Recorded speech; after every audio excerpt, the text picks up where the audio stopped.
Oh, the 70s, a time of muscle cars, bell bottoms, rock and roll, and yes, even a bit of disco.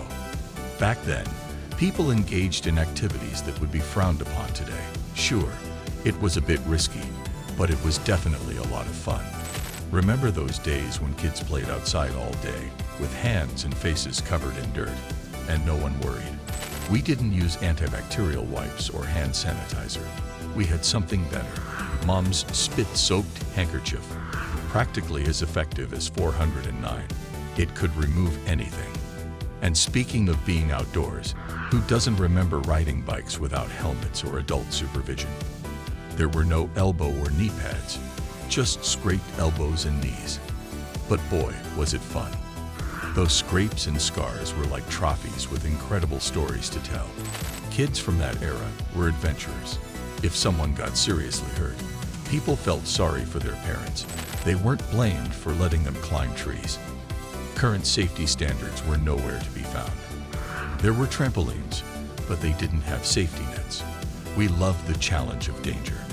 Remember wetting the trampoline with water and adding a bit of Palmolive soap to make it more slippery? That just meant more laughs when your friend slid and fell to the ground. Even going to camp was completely different back then. Your parents didn't have to fill out 20 forms with your entire medical history, allergies, insurance, and injury waivers. In the wild 70s, social interaction among kids was a real spectacle. No screens, no text messages, no emojis. It was all about face-to-face encounters. Kids would venture into the neighborhood, school, or parks, forging bonds in the real world. Conversations, laughter, and friendships were crafted in the good old physical reality. But wait, what's this talk about social media?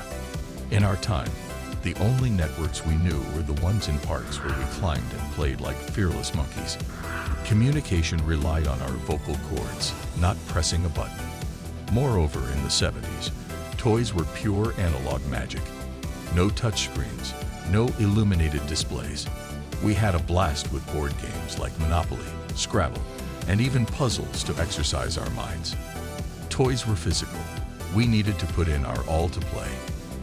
Amazing 70s, where school was more like a sci-fi TV show than an ordinary educational institution. Picture yourself boarding the school bus, but it's not just a regular mode of transportation. It's a terrestrial spaceship with a driver who could give lessons in cosmic roars. If you mispaved on the bus, the driver didn't just scold you.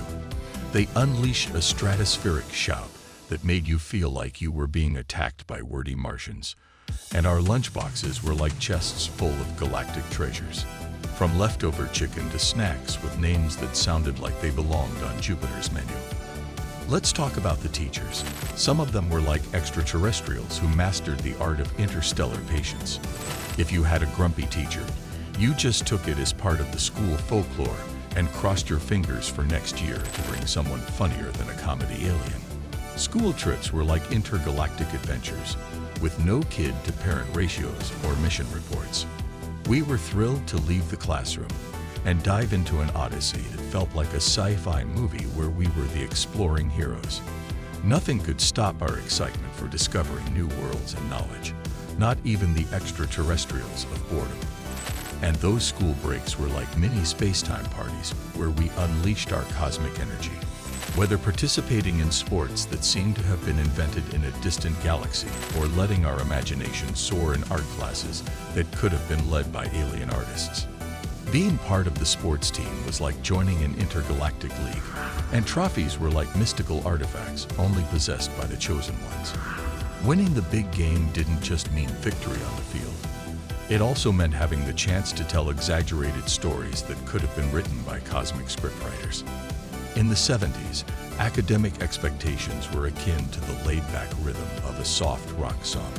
Children had big dreams, but the pressure wasn't as focused on early childhood preparation. Dreams were like the psychedelic patterns of the era. Creative, colorful, and with a touch of rebellion. It wasn't just about getting good grades. It was about exploring and discovering along the way.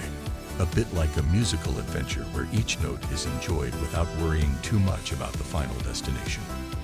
Access to information.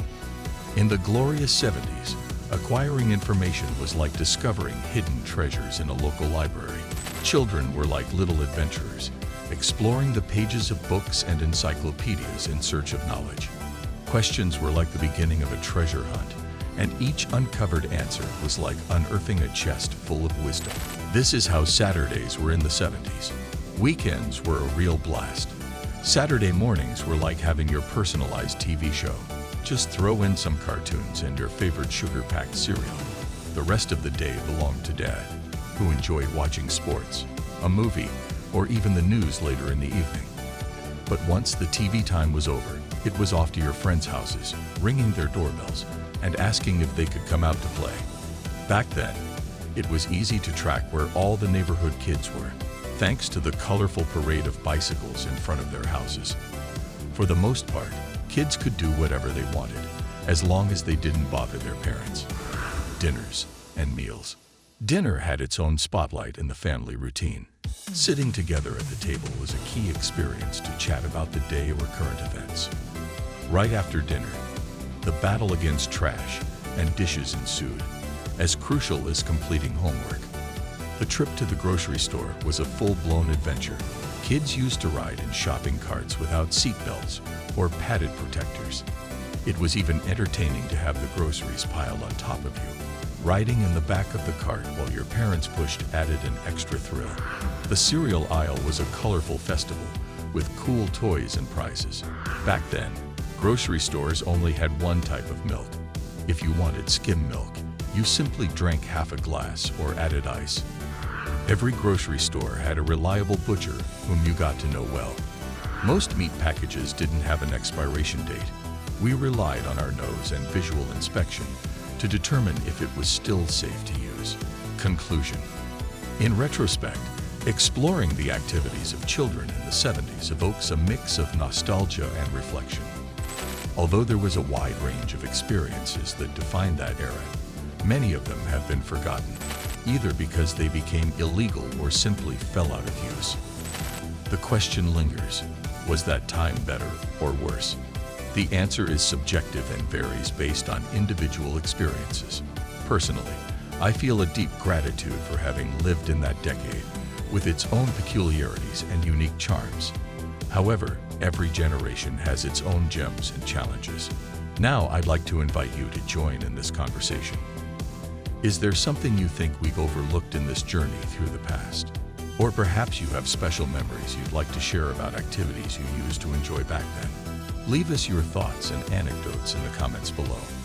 If you haven't already, I encourage you to subscribe to stay updated on more nostalgic content like this. And if you enjoyed the video, feel free to give it a thumbs up to support our effort. As always, I greatly appreciate your time and engagement. Until the next trip down memory lane.